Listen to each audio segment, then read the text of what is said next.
बात है 30 साल पहले की, जब आशीष अपनी फैमिली के साथ एक गाँव में रहा करते थे और उस गाँव में वो अपने मम्मी-पापा के साथ रहते थे। पेशे से जो उनका काम है वो है एक हवलदार का। रात में वो अपनी पुलिस ड्यूटी निभाते हैं और दिन में अपना एग्रीकल्चर का पूरा काम सँभालते हैं। तो उनके जो बेटे आशीष हैं, वो आशीष दिन में अपनी पढ़ाई करते थे और रात को वो जब उनके पापा पुलिस की ड्यूटी देने जाते थे, तो रात को वो अपना पूरा जो है खेत का काम सँभालते थे। उनके पापा के एक दोस्त थे जिनका नाम था राजू, राजू भैया। और राजू भैया का एक लड़का था जिनका नाम था विमल, जो कि आशीष का बहुत अच्छा दोस्त था। ये साथ उठते-बैठते थे, खाते-पीते थे और ड्रिंक वगैरह भी किया करते थे और रात को दोनों खेती एक साथ सँभाला करते थे। कहने को तो आशीष जो था, वो ज़मींदार का लड़का था। जैसे कि आपने सुना कि राजू जो थे उनके पापा के दोस्त थे और उनका बेटा विमल था, तो विमल उनके नीचे आया करता था। और दोनों ही दोस्त जो थे, कभी एग्रीकल्चर में इतने इंटरेस्टेड नहीं थे। दोनों दोस्तों के सपने थे कि यार हम कुछ बिज़नेस-विज़नेस डालते हैं।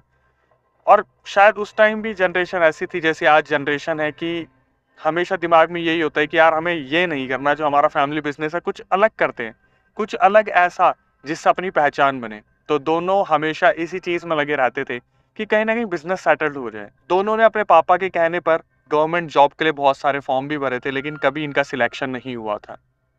तो एक दिन की बात है जब आशीष अपने खेत में काम कर रहा था और विमल अचानक से उसके पास आके बोलते हैं कि आशीष, टेंशन मत ले भाई, कुछ दिनों की बात है। उसके बाद हमारे पास इतना पैसा होगा ना, इतना पैसा होगा कि तू जहाँ बोलेगा ना हम वहाँ बिज़नेस खोलेंगे। और चिंता मत कर, अगर मैंने अपना भी बिज़नेस खोला ना, तो मैं तेरी मदद ज़रूर करूँगा। ये चीज़ सुनकर आशीष थोड़ा-सा दंग रह गया कि मतलब मेरे अंडर काम करने वाला इंसान, मुझे ये चीज़ बोल रहा है कि ये मेरा बिज़नेस खुलवा देगा। तो आशीष भी उससे मज़े लेते हुए बोलता है, "हाँ, हाँ विमल, क्यों नहीं भाई? मैं तो चाहूँगा यार तू आगे बढ़, और हम तो वैसे ही तेरे आगे गरीब आदमी हैं, तो हमारी भी मदद कर दियो अगर तेरे को पैसा कहीं से मिल जाए तो।" विमल हँसता है और वहाँ से मुस्कुरा के दोनों अपने काम पे लग जाते हैं। 3 दिन बाद आशीष देखता है कि विमल जो है खेत में लेट आया है। तो आशीष विमल से बोलता है, "हाँ भाई, क्या बात है, आजकल काम करने का मन नहीं कर रहा है क्या? 2-2 घंटे लेट आ रहा है?" तो विमल अचानक से आशीष को बोलता है, "ये देख सोने की अंगूठी।" और वो आशीष को एक सोने की अंगूठी दिखाता है। सोने की अंगूठी देखकर आशीष पागल हो जाता है कि भाई इसके पास सोने की अंगूठी। आशीष बोलता है मजाक कर रहा है, कोई पानी वानी चढ़वा लिया होगा चांदी की अंगूठी पे। तो आशीष बोलता है एक बार दिखाइए जरा। तो विमल उसके हाथ में जब सोने की अंगूठी दिखाता है, आशीष देखकर अचंभित रह जाता है कि वो सीरियसली सोने की अंगूठी थी। तो अचानक से आशीष विमल से बोलते हैं कि सच सच बता दे, अंगूठी तेरे पास कहाँ से आई, कहीं तूने चोरी वोरी तो नहीं की? वो बोलता है, ओ भाई, मैंने 3 दिन 4 दिन पहले बोला था ना कि हमारे पास बहुत सारा पैसा आने वाला है, मैंने एक छोटी जगह पे इन्वेस्ट करा है, किसी बिजनेस में पैसे लगाए हैं मैंने, टाइम आने पे बताऊंगा, फिलहाल चल पार्टी करने चलते हैं। उस दिन तो ये पार्टी करने नहीं जा पाते, लेकिन 3-4 दिन बाद विमल और आशीष के सारे दोस्त जितने भी हैं ये सब मिलते हैं। कम से कम 8-10 दोस्त मिलते हैं और ये अच्छी खासी पीते हैं, खाते हैं, पूरी रात एंजॉय करते हैं। और जब बिल देने की बारी आती है तो विमल एकदम से बोलता है, भाई पैसे मैं दूंगा, अगर तुम सही में मुझे दोस्त मानते हो ना तो आज पैसे मैं दूंगा। और सबकी आंखें फटी ही फटी रह जाती है कि जैसे इसकी कोई लॉटरी तो नहीं निकल गई। आशीष इस चीज को बहुत ऑब्जर्व कर रहा होता है कि भाई जब से इसके पास पैसा आया है ना, ये ना तो खेत पे आ रहा है, ये पार्टी कर रहा है, एंजॉय कर रहा है। आशीष उस टाइम इसे कुछ भी नहीं बोलता है। ये सब कुछ खाते पीते हैं, अपना बढ़िया सब एंजॉय करते हैं और उसके बाद ये वहां से निकल जाते हैं। सारा बिल विमल पे करता है। अब आशीष के दिमाग में चल रहा होता है जैसे आपके दिमाग में चल रहा है कि यार विमल के पास पैसे आए कहाँ से, ये विमल ऐसा कर क्या रहा था। 3 दिन बाद इनके गांव के आसपास एक नहर थी। विमल और आशीष वहां पर बैठ के सुट्टा लगा रहे थे। तो आशीष एकदम से बोलते, विमल सच सच बता, तू ऐसा क्या कर रहा है भाई कि तेरे पास इतना पैसा आ रहा है यार। तू जब भी कहीं भी जाता है 500 का नोट निकाल देता है। तो उस टाइम पर जो 500 का नोट पुराना वाला था जो अभी बंद हो चुका, वो चला करता था। तो विमल बोलता है कि भाई देख, मैंने एक छोटा मोटा बिजनेस डाला है, अभी थोड़ा बहुत मुझे लग रहा है कि अच्छा खासा पैसा निकल रहा है, लेकिन कभी कभार अप एंड डाउन भी होता है। तो अभी तो मुझसे मत पूछ, मैं तेरे को जरूर बताऊंगा, अभी चल गेड़ी मार के आते। और ये कैसे ना कैसे आशीष का दिमाग घुमा देता है विमल। ये घूमने के लिए निकल जाते हैं और आगे जब ये घूम के आते हैं तो आशीष के दिमाग में पूरे टाइम यही चल रहा होता है कि यार इस बंदे के पास पैसे आ कहाँ से रहे। अब 4-5 दिन बाद की बात है, जब खेत के पास आशीष जो है काम करके अपने घर की ओर जाने को होता है, तो ये देखता है विमल के हाथ में उस टाइम पे वो लैंप आता है ना पुराने वाला, जो तिल्ली जला के जिसमें जोत होती है एक, उसमें से फिर वो पूरा लैंप काम करता है, मिट्टी का तेल वाला, वो लेकर ना शमशान की ओर जा रहा है। और आशीष का दिमाग अजीब सा हो जाता है कि भाई ये आज भी नहीं आया खेत पे और ये बंदा जा कहाँ रहा है। तो ये विमल का धीरे धीरे पीछा करना लग जाता है, पीछे पीछे जाता है, जाता है, देखते एक पेड़ के पीछे जाने के बाद ना आशीष छुप जाता है। तो ये देखता है विमल कि शमशान के पास एक तांत्रिक बैठा हुआ है जो बहुत देर से भस्म मार रहा है किसी चीज में। वहां पर एक यज्ञ कुंड बना हुआ है और उसमें भस्म मारे जा रहा है। आशीष का दिमाग बिल्कुल सेंटर पे आ जाता है कि अब मुझे पता चला ये तो साला काला जादू कर रहा है, या कोई ऐसी विद्या प्राप्त कर रहा है इस तांत्रिक से जो भाई इसको अमीर बना रही है, और मुझे भी पैसा चाहिए। और इसके जो पापा है वो पुलिस में आशीष के, तो वो उसे पैसा देते नहीं थे। तो इसके दिमाग में ये चलता है इस शमशान के जो तांत्रिक है मुझे भी इससे कुछ ना कुछ सीखना भाई। तो जब विमल वहां से जा रहा होता है ना, ये बोलता है तांत्रिक से मेरे को यही मिलवाएगा विमल। मैं इससे पूछता हूँ कि साला इसके दिमाग में चल क्या रहा है और ये ऐसा कर क्या रहा है। तो फटाफट से आशीष जो है विमल को पकड़ लेता है जब वो वहां से जा रहा होता है कि साले सच सच बता, पूरे गांव में बता दूंगा काला जादू कर रहा है और पता नहीं कितनों की मौत करी होगी काले जादू से तूने, सच सच बता पूरा राज क्या है। तो विमल पीछे देखते हैं, तांत्रिक जो होता है वो अपनी आंख बंद करके अपनी विद्या में लगा होता है। ये बोलता है आशीष मेरे साथ आ, अभी कुछ मत बोलियो। तो विमल आशीष को साइड में लेके जाते हैं कम से कम 10 मिनट दूर, और वहां पे ले जाके बोलते हैं सुन भाई, बड़ी मुश्किल से ये तांत्रिक मुझे मिला है और इसने मुझे एक यक्षिणी सिद्ध करवाई है। यक्षिणी अगर आप नहीं जानते हैं, एक ऐसी एंटिटी जो आपकी सारी ख्वाहिशें पूरी करने में आपकी मदद करती है और जो आपका पास्ट प्रेजेंट फ्यूचर भी बता सकती है। बहुत सारे इंडिया में जो बाबा हैं उन पे क्लेम किया जाता है कि उनके पास यक्षिणी है जो पर्चा पढ़ के सारी आपकी एक्टिविटी बता देते हैं, कि उनके कान में कोई चीज बताई जाती है यक्षिणी के थ्रू, यक्षिणी की सिद्धि होती है।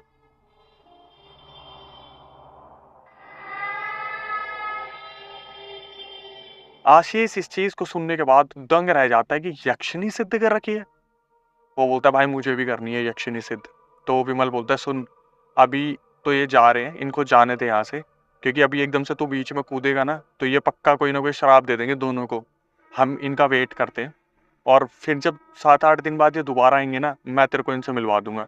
आशीष के मन में यही चल रहा होता है, ये विमल मेरे को इनसे मिलवाने से रहा, 7-8 दिन बाद इस तांत्रिक को मैं खुद पकड़ूंगा। अब ये दोनों चले जाते हैं और विमल और इनके बीच में डिस्प्यूट तो हो ही गया है कि भाई तेरे को अगर पता था तो मेरे लिए भी कुछ ऐसा करवा देता, तू पैसे खर्च रहा है पर मेरे को नहीं बता रहा कि तू सिद्धि प्राप्त करे बैठा हुआ है, या तांत्रिक ने तेरे को ऐसे सिद्धि करवाई है। सारी चीजें सही चल रही थी। अब आशीष जो है वो डेली शमशान में आके देखते हैं कि तांत्रिक आज आया है या नहीं आया है। फिर अगले दिन आता है, आया है नहीं आया है। और इसकी विमल पे नजर भी थी आशीष की कि यार ये बंदा ना कैसे पकड़ा जाए दोबारा तांत्रिक के पास जाता हुआ, क्योंकि तांत्रिक काफी टाइम से आशीष को मिल नहीं रहा होता। एग्जैक्ट 7वें दिन बाद उसी शमशान में वो तांत्रिक वहां पर अपनी पूजा पाठ करने दोबारा आता है। आशीष जैसे ही देखता है कि तांत्रिक आ गया, आशीष के दिमाग में चलता है कि भाई यही सही टाइम है, इससे पहले ये अपनी गहरी सोच में चले जाए, गहरे ज्ञान में चले जाए, इन्हें फटाफट मैं पहुंच के मिलके बता देता हूँ कि मुझे भी सिद्धि प्राप्त करनी है। आशीष फटाफट वहां पे जाता है और बोलता है कि तांत्रिक जी के पैरों में पड़ जाता है कि प्लीज मुझे मुझे भी ये सिद्धि प्राप्त करनी है, मुझे भी यक्षिणी की सिद्धि प्राप्त करवा दो। तो तांत्रिक के दिमाग में ये तो होता नहीं कि विमल ने बताया, लेकिन एग्जैक्टली उनको आइडिया लग जाता है कि अच्छा विमल से ये पेट में राज रहा नहीं गया। वो बोलते हैं ठीक है आशीष, अगर तुम्हें ये विद्या चाहिए तो तुम्हें मिल जाएगी। मैं तुम्हें कुछ मंत्र बताऊंगा लेकिन तुम्हें थोड़ा देख के रहना पड़ेगा, क्योंकि ये पूजा पाठ 10 दिन की होगी जब तुम्हें मंत्र जाप करने होंगे, और 5वें दिन के बाद तुम्हारे साथ कुछ ऐसी दुर्घटनाएं हो सकती है जिसकी वजह से तुम इस साधना को छोड़ दो, लेकिन अगर तुमने इस साधना को छोड़ा तो तुम्हारी मौत हो सकती है। अब ये सुनने के बाद आशीष बहुत ज्यादा घबरा जाता है, लेकिन दिमाग में बोलते हैं कि लालच चल रहा है पूरी तरीके से कि भाई मेरे को कैसे ना कैसे बस वो सिद्धि चाहिए, मुझे यक्षिणी चाहिए, मुझे भी पैसे कमाने हैं। वो बोलते हैं जो आप बोलोगे तांत्रिक जी मैं वो करूंगा, आप अंगूठा मांगो, हाथ मांगो, मेरा जी मांग लो, मैं सब कुछ दे दूंगा, मुझे बस अमीर होना है कैसे भी। तांत्रिक ये सब देखने के बाद एक प्यारी सी स्माइल देता है और बोलता है ले मंत्र। उसके कान में कुछ मंत्र बोलता है रोज इस पीपल के पेड़ के पास तेरे को आने, जो यहाँ पे तू देख रहा है ना शमशान के पीछे, मैं तेरे को दिखूं मेरे को इग्नोर करियो, तेरे को इस पेड़ के पास आकर 2 घंटे इसका जाप करना है मंत्र का, और हो सकता है 5वें दिन तेरे साथ कुछ अजीब अजीब से घटनाएं हो तो तू रुकियो मत। आशीष बोलता है बस आपने इतना बता दिया, अब मुझे बताओ आगे क्या करना है। तांत्रिक बोलते है जब तू 5वें दिन यहाँ पे आएगा ना तो इस पेड़ के आगे तेरे को मदिरा और मांस रखना है। जब तू मदिरा और मांस रखेगा उसी मिनट बाद तेरे साथ अजीब अजीब सी हरकतें होनी शुरू हो जाएंगी। तो आशीष बोलता है कोई दिक्कत नहीं है, और आशीष पूरा प्रिपेयर होके अगली रात को वहां पर पहुंच जाता है। पीपल के पेड़ के सामने बैठकर वो अपनी सारी मंत्र पाठ पूजा शुरू कर देता है। 2 घंटे निकलते हैं और ये घर आ जाते हैं, वापस सो जाते हैं। इसके घर वालों को तो यही लग रहा होता है कि भाई ये रात को जो है खेती बाड़ी करने जाते हैं, लेकिन खेती बाड़ी के साइड में ये सारे काम कर रहा होता है। एग्जैक्ट 5वें दिन बाद जब ये मांस और मदिरा वहां पे रखता है पेड़ के सामने, इसको अजीब सी एक आवाज आती है, जैसे कोई इसके कान में बोल के गया है कि आशीष, अगर 10 दिन तक तुम ऐसे करते रहे तो तुम मुझे सिद्ध कर लोगे। और आशीष का जो कॉन्फिडेंस लेवल होता है वो एकदम से इतना हाई हो जाता है कि मैं बहुत करीब हूँ। मैं सोच रहा था ये होगा, मुझसे नहीं होगा, लेकिन मैं बहुत करीब हूँ। और जैसे ही आशीष घर पे वापस आते हैं, घर पे आने के बाद वो देखता है मम्मी पापा सब सो रहे हैं, ये भी सो जाते हैं। अगले दिन से इसके साथ अजीब अजीब सी घटनाएं होनी शुरू हो जाती हैं। जैसे कि अगले दिन रात को 2 से 3 बजे के बीच में इसको एकदम से इसके कमरे में बहुत ज़्यादा बदबू आनी शुरू हो जाती है, जैसे कोई इंसान को मार कर वहाँ फेंक दिया हो।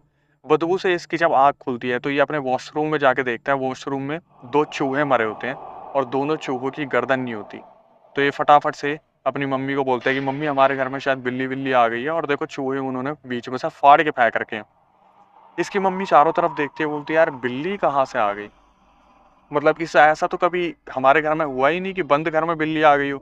लेकिन ठीक है, जानवर है, कहीं से आ गई होगी, चूहों को मार वार दिया होगा। तो ये क्या करते हैं, चूहों को उठा के घर से बाहर फेंक देते हैं। लेकिन वो चूहे जहाँ मिले थे वो लोकेशन थी वॉशरूम, और वो बंद था बाहर से। ठीक है, इनके दिमाग में चलता है ठीक है, हो गया होगा ये भी कुछ।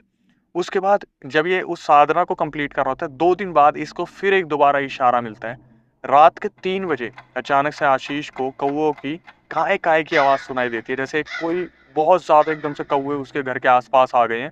तो इसकी जब रात को 3 बजे आँख खुलती है, जब भी ये खेत से आता है 2 बजे, 2:30 बजे, जब भी सोता है, 3 बजे इसकी आँख खुलती है आशीष की, और ये देखता है कि घर के आसपास कम से कम 50 से 100 कौवे जो है इनके घर के आसपास आके बैठ गए हैं और काय काय करे जा रहे हैं। ये अपनी मम्मी को बोलता है, मम्मी हमारे घर में एकदम से कौवे कहाँ से आ गए? तो बोलते ही हमारे घर में नहीं है, ये हमारे घर की छत पे बैठे हैं। तो जब इनकी मम्मी और ये ऊपर जाके देखते तब तक वहाँ कोई भी कौवा नहीं था। वो इतनी कौवों की आवाज़ कहाँ से आ रही थी इन्हें पता ही नहीं चला। उसके बाद आती है वो रात जिसका आशीष को था बुरी तरीके से इंतज़ार, वो 10वीं रात, और ये वहाँ पर बैठ के साधना कर रहा होता है। एग्जैक्ट रात के 12 बजे एक बहुत ही ज़्यादा सुंदर, अमित ने जिस तरीके से मुझे रिकॉर्डिंग में बताया कि अक्षय भाई इतनी ज़्यादा सुंदर, मतलब जब खुलासा होगा ना अब तो आपको पता चलाएगा, इतनी सुंदर जो शायद आपने इस पृथ्वी पे कभी लड़की नहीं देखी होगी। इतनी सुंदर लड़की एक पीपल के पेड़ के पीछे से निकल के आती है और बोलती है, आशीष तुम्हारी साधना पूरी हुई, तुमने मुझे पा लिया। आशीष जैसे मग्न हो गया था उसको देखकर, बिल्कुल बोलते हैं ना हिप्नोटाइज, पूरी तरीके से हिप्नोटाइज हो गया।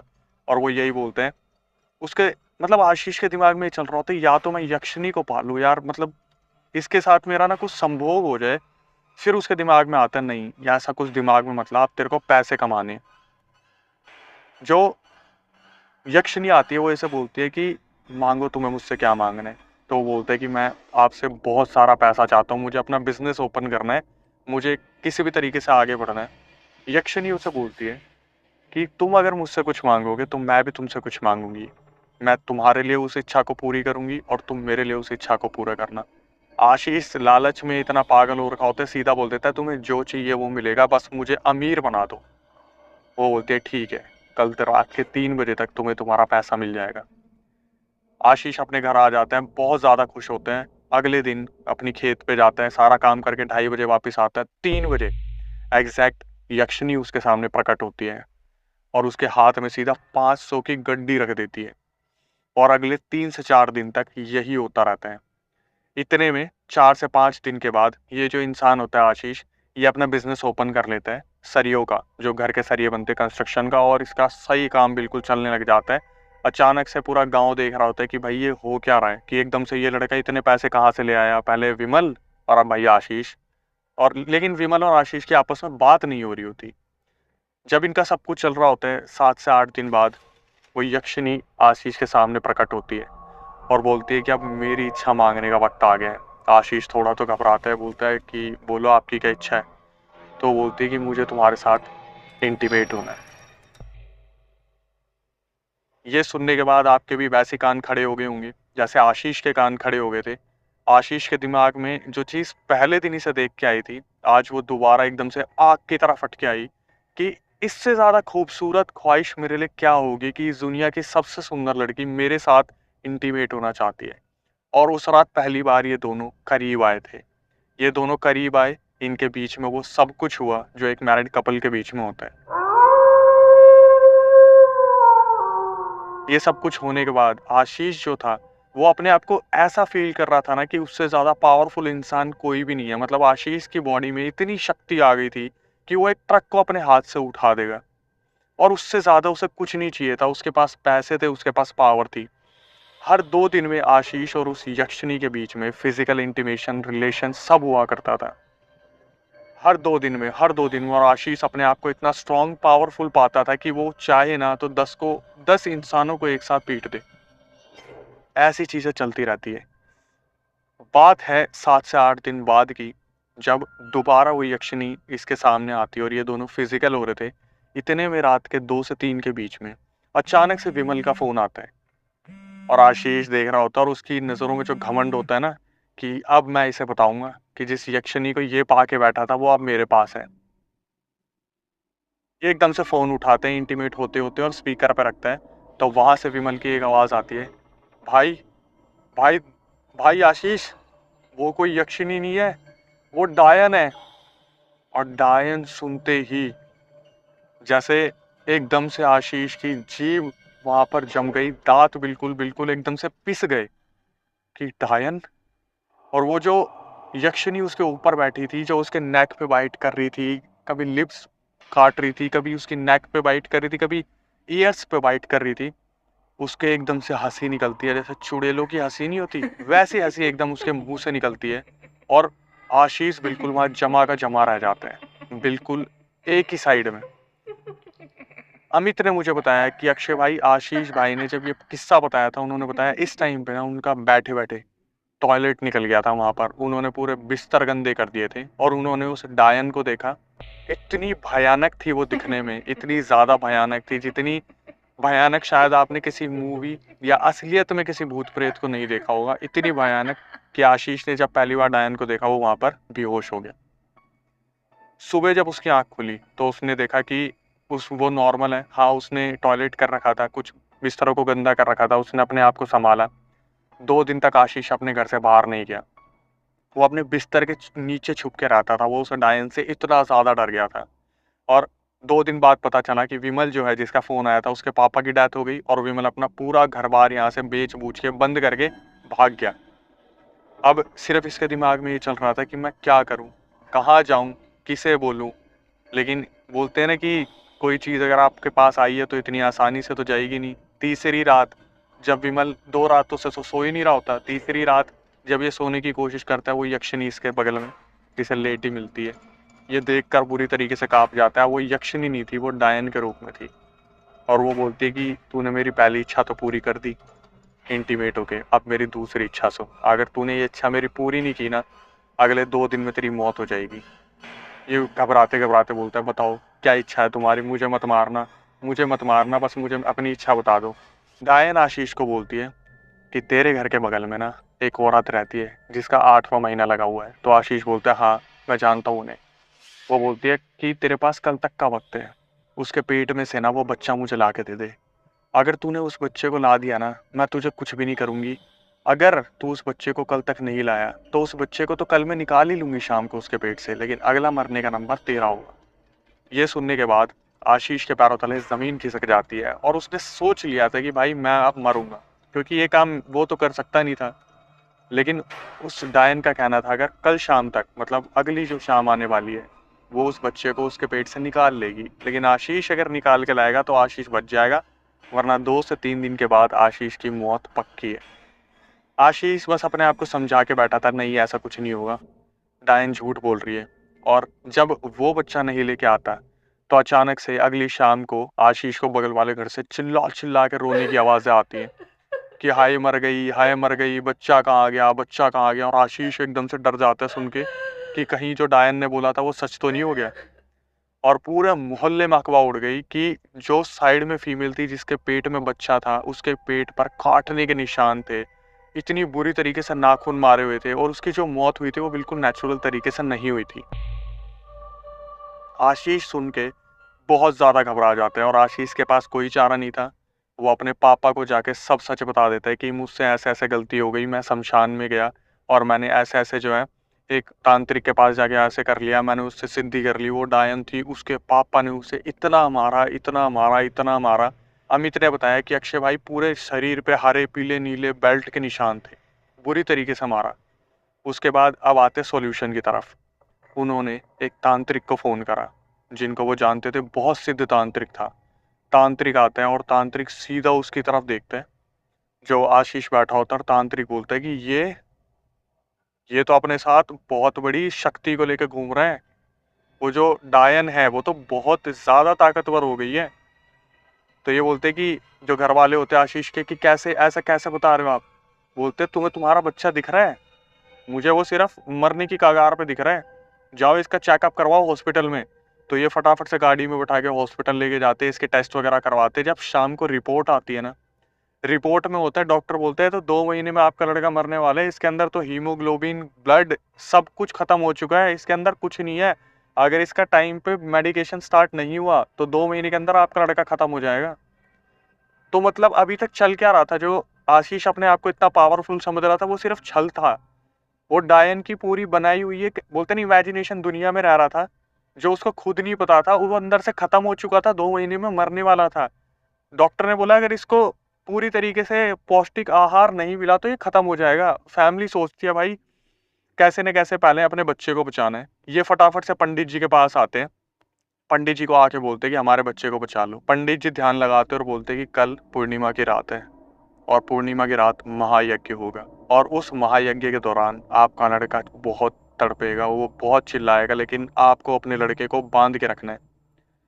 अगले दिन आती है वही पूर्णिमा की रात और महायज्ञ शुरू होता है, और पूरा मोहल्ला जो अपने घर के बाहर खड़ा होकर देख रहा होता है, वो होता है मौत का तांडव। जैसे जैसे जो वहां पर पंडित जी होते हैं वो यज्ञ में आहुति मारते हैं, और यहाँ पर बुरी तरीके से आशीष चिल्लाना शुरू। और जैसे जैसे चिल्लाना शुरू, वैसे वैसे इसकी बॉडी पर फोड़े फुंसियां निकलना शुरू, पस बहना शुरू, खून बहना शुरू। परिवार वाले बुरी तरीके से डर जाते। वो तो इसके पापा पुलिस में थे, एकदम से वो क्या करते हैं, पूरा रुमाल हाथ में लेके इसके मुंह में भर देते हैं।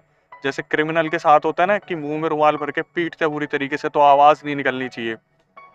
फोड़े फूट रहे हैं, खून निकल रहा है, पस गिर रहा है, वहां महायज्ञ चल रहा है।